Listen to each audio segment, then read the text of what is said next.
Salut tout le monde, c'est Darkos, j'espère que vous allez tous très bien les gens. Aujourd'hui, on se retrouve pour une nouvelle vidéo pronostic concernant cette finale de Coupe du Monde des clubs opposant le meilleur club du monde sur cette saison. Je veux bien sûr parler du Grand Paris Saint-Germain contre Chelsea, le gagnant de la Ligue Europa Conference. Dans cette vidéo, on va revenir vite fait aux précédents matchs du Paris Saint-Germain et de Chelsea, de leur parcours durant cette compétition. À la fin, je vous donnerai mon pronostic pour cette finale de Coupe du Monde des clubs, même si je pense à 95% que le Paris Saint-Germain va remporter cette finale, mais on va un peu plus en détailler dans cette vidéo. Avant de commencer, je tenais à vous remercier pour la vidéo pronostic concernant la finale de Ligue des Champions 2025. J'ai eu énormément de vues et de j'aime durant cette vidéo, du coup je tenais à vous remercier pour cette vidéo, je ne m'attendais pas à ce qu'elle cartonne autant. D'ailleurs sur cette vidéo pronostic, j'ai eu raison sur deux choses. Le clean sheet concernant le Paris Saint-Germain, j'avais dit 2-0, donc le clean sheet était respecté, et j'avais dit que Kvaratskhelia allait marquer à la deuxième mi-temps, chose qui s'est produite, mais j'aurais jamais pensé que le PSG aurait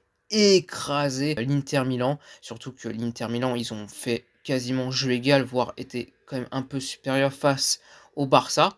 Donc je ne m'attendais pas à ce qu'on allait autant leur marcher dessus durant cette finale, ce qui franchement est impressionnant et restera, je pense, gravé dans l'histoire de cette compétition. Mais cette fois-ci, nous n'allons pas parler de la Ligue des Champions, nous allons parler de la Coupe du Monde des clubs et dans un premier temps, j'aimerais vous parler de Chelsea.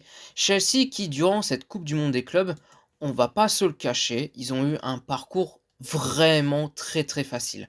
Déjà durant cette phase de poule où ils ont gagné 2 matchs sur 3, ils ont échoué contre Flamengo à la deuxième journée, ils ont perdu sur le score de 3-1. Ils avaient subi un carton rouge durant ce match-là, à la 68e minute, mais bon, au moment où Jackson avait reçu le carton rouge, il y avait déjà 2-1, donc c'est pas ce carton rouge-là qui a fait basculer la rencontre, même si ça a beaucoup aidé Flamengo pour sécuriser cette victoire et enchaîner derrière avec un troisième but. Pour ce qui est des autres adversaires de leur phase de poule, ils ont eu le LAFC et l'ES Tunis. Donc, franchement, ils avaient une poule très abordable, contrairement au Paris Saint-Germain. Bon, même si pour le PSG, c'était quand même assez abordable pour eux, mais ils ont quand même eu dans leur poule l'Atlético Madrid, qui est quand même un sérieux candidat en club européen. Donc, après, ça n'a pas empêché le PSG de écraser pareil l'Atlético Madrid 4-0. Pour comme Chelsea, ils ont échoué le Paris Saint-Germain leur deuxième journée sur 3 dans cette phase du pool puisqu'ils ont perdu contre Botafogo et après ils ont sécurisé leur qualification en remportant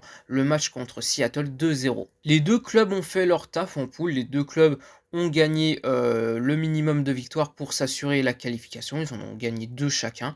Ils ont échoué les deux contre des clubs brésiliens, ce qui est assez marrant. Maintenant, en finale, il n'y a aucun club brésilien, c'est une finale 100% européenne. En même temps, j'ai envie de vous dire que c'est pas très choquant. Mais comme je le disais, Chelsea ont eu vraiment un parcours très facile, puisque en phase éliminatoire, ils sont tombés contre Benfica. Benfica qui est plus un grand club, hein, sincèrement, même si c'est quand même un club historique en Europe et surtout au Portugal. Aujourd'hui, Benfica, ça fait peur à personne. Donc ils ont écrasé Benfica 4-1, mais bon, ils ont quand même été jusqu'en prolongation. Ça te donne un aperçu du niveau de Chelsea, c'est que quand ils rencontrent un sérieux adversaire, enfin un sérieux adversaire entre guillemets, parce que c'est un grand nom quand même Benfica, eh bien ils ont été quand même mis en difficulté puisqu'ils ont été jusqu'en prolongation, même si derrière ils ont déroulé puisque Benfica était à 10 contre 11. Ça donne un petit indice que le seul gros adversaire qu'ils ont rencontré durant cette compétition, eh bien ils ont été quand même un petit peu en difficulté. Ensuite ils ont enchaîné avec un autre club brésilien, Palmeiras, où ils ont gagné 2-1. Et pour ce qui est du dernier match contre Fluminense, eh bien ils ont remporté 2-0 assez facilement. Fluminense n'a pas eu beaucoup d'occasions. Bon, ils avaient un penalty qui pour moi était légitime, qui a été sifflé d'ailleurs, mais qui après check VAR a été annulé. Je trouve ça vraiment scandaleux franchement. Mais sinon, à part ce fait de jeu-là quand même qui est important, Chelsea a quand même déroulé facilement ce match contre Fluminense. Mais après, c'est pas un gros adversaire. C'est ça que je veux dire, c'est que à part Benfica, et encore Benfica, c'est pas un top club européen à l'heure actuelle, eh bien ils ont eu aucun gros adversaire. C'est pour ça qu'en vrai je mets quand même le PSG largement au-dessus durant cette finale, puisque eux par contre le Paris Saint-Germain, ils ont déjà rencontré l'Atlético en phase de poule, l'Atlético qui avait battu le Paris Saint-Germain en phase de poule d'ailleurs de la Ligue des Champions. Pareil, c'était un énorme vol, franchement ils méritaient même pas de gagner. On s'est bien rattrapé là-dessus, on s'est bien vengé. Ensuite, le PSG a retrouvé Messi et ça d'ailleurs j'étais content qu'ils retrouvent Messi pour qu'on leur mette enfin, enfin de nouveau pardon, une humiliation. Et d'ailleurs surtout à Luis Suarez, c'est un joueur que je déteste absolument, ce simulateur, donc ça m'a fait vraiment plaisir que le PSG en colle 4 à ce joueur détestable. 4-0 contre l'Inter Miami, ils n'ont pas pu jouer, ils ont rien proposé l'Inter Miami, c'était vraiment nul.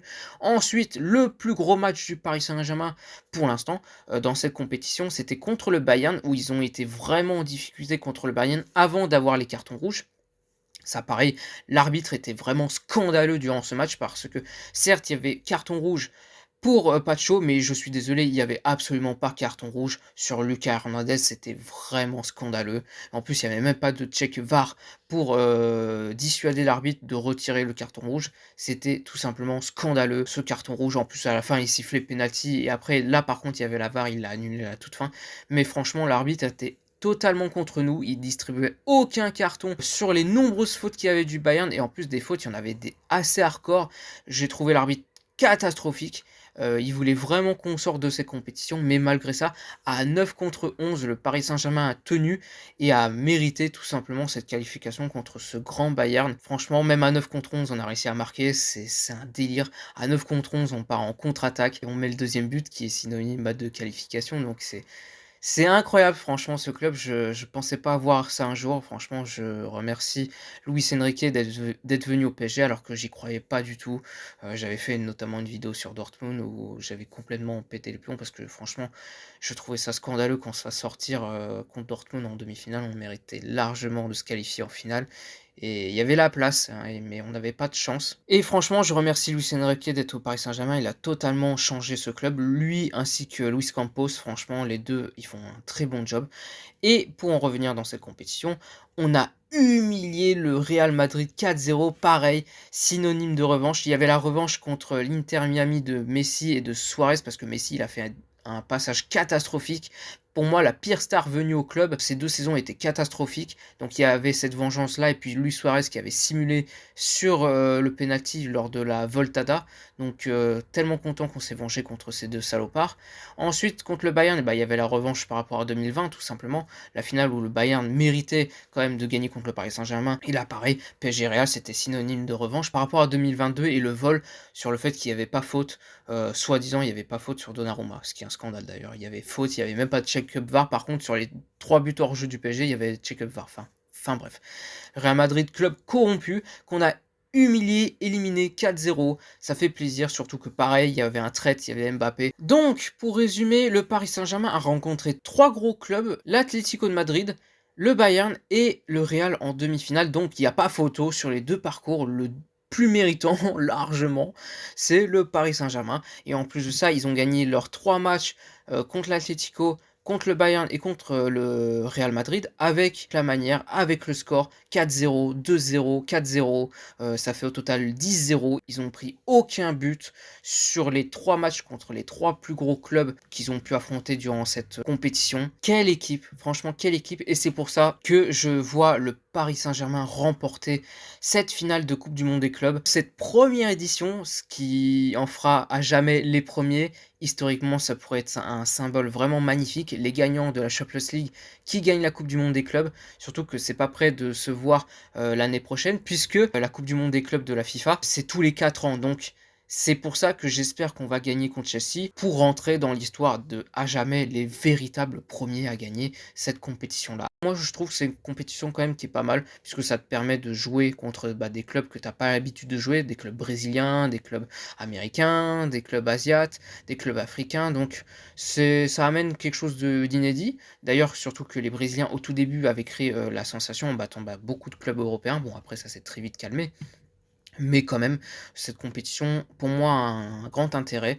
Mais après, oui, c'est vrai que les joueurs travaillent beaucoup, jouent beaucoup. Mais bon, après, c'est à eux de faire des grèves, ce genre de choses, de manifestations, pour protester contre le fait qu'il y ait beaucoup de matchs. Du coup, pour moi, le PSG largement favori face à Chelsea. Pour ce qui est du pronostic, je miserais tout simplement sur 4-0 pour le Paris Saint-Germain. En vrai, vu qu'ils mettent des scores à tous les grands clubs européens, et vu que Chelsea, pareil, ça fait quand même partie d'un grand club européen, puisqu'ils ont gagné 2 fois la Ligue des Champions, ils l'ont gagné récemment aussi, je vois quand même le Paris Saint-Germain prendre très au sérieux Chelsea. Je pense que Chelsea aussi, ils prennent très au sérieux Paris Saint-Germain, mais je pense que quand même ils ont un peu la trouille, la peur de jouer ce PSG-là, ce PSG invincible contre les gros clubs et les petits clubs. C'est un match qui va être très sérieux, mais je vois très rapidement le PSG mener au score, surtout que Chelsea n'a pas un très grand gardien. Robert Sanchez, je le connais pas du tout. De toute façon, dans leurs 11 titulaires, il y en a aucun qui est titulaire au Paris Saint-Germain. Nkunku, João Pedro, Pedro Neto, Fernandes, Palmer, même Palmer, franchement, Cucurella aussi. Aucun pour moi n'est titulaire au Paris Saint-Germain. Donc surtout leur gardien, je le connais pas du tout. Sincèrement, je vois le Paris Saint-Germain dérouler contre Chelsea. Je les vois gagner facilement, genre 4-0. À la première mi-temps, je vois le PSG mener au score soit 2 ou 3-0.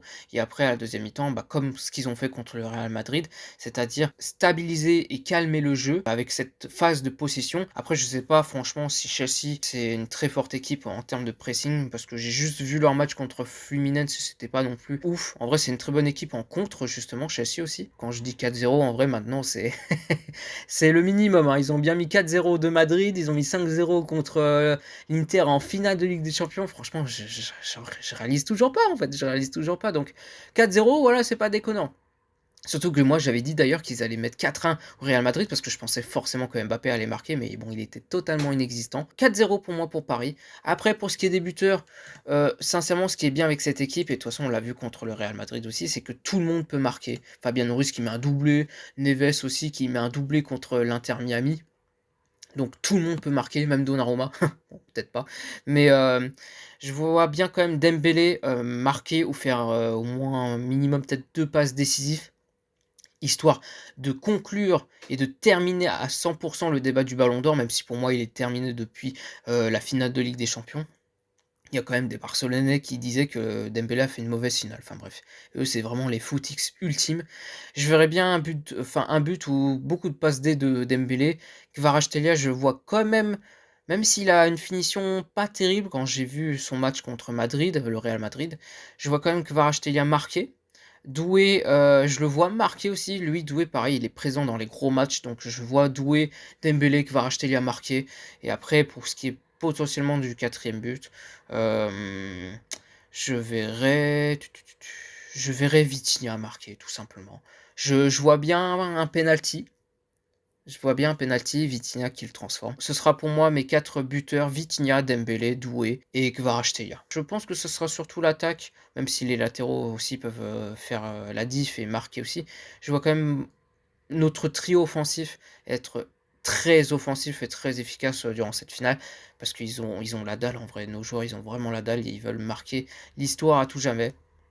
Donc je vois bien un 4-0 pour le Paris Saint-Germain contre Chelsea. Ce sera tout pour cette vidéo pronostic. Je compte faire prochainement, quand la liste sera annoncée, une vidéo de mon pronostic, de mon top 5 du Ballon d'Or 2025, tout simplement. Même si franchement, il n'y a plus trop de débat, hein.